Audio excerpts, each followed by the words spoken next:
One Native American character had the name Where's No Bra, and another had the name Beaver's Breath, which you can imagine is a reference to oral sex.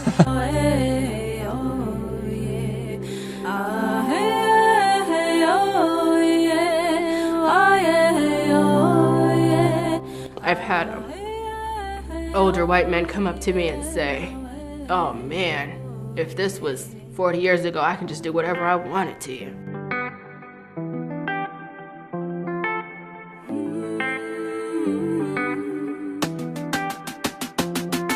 She's lost in her mind and feels so alone. She's so tired of crying, but nobody knows. She's stuck in the dark. The media often portrays us as like these sad, like poverty-stricken people. The war crisis was the worst, and telling our boys that you guys don't belong, your team sucks. No Native kids can play hockey, they can skate. You can hear the parents saying, "Gang de sauvage." Gang de sauvage! Gang de raciste! What should be said in sport? What was said?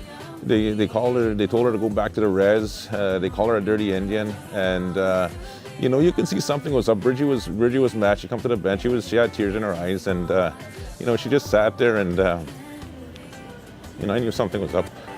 A young girl looking for commitment, wakes up to make up, her skin is always hidden.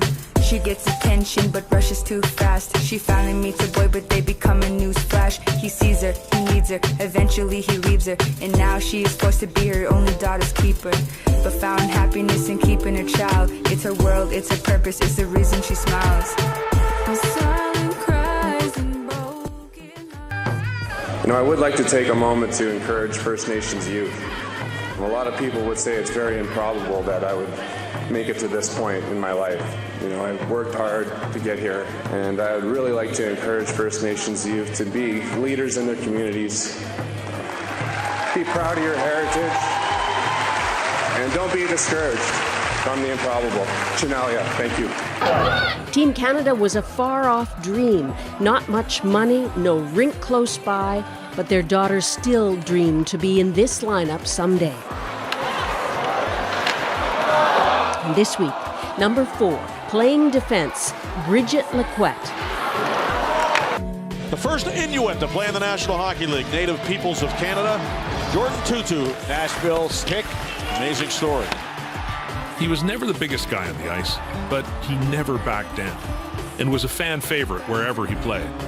When, you know, things start to really go downhill, knowing that I had to go to practice at 8 o'clock in the morning, and, you know, I'm still chugging a beer at 3 in the morning, trying to drown my sorrows and numb the pain.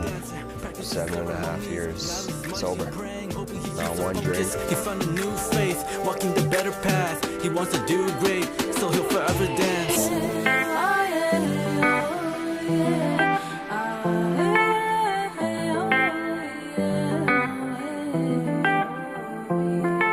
The road is long, life is short. There's more to us. When we're young, we ignore. The morning comes. Want to be young and happy.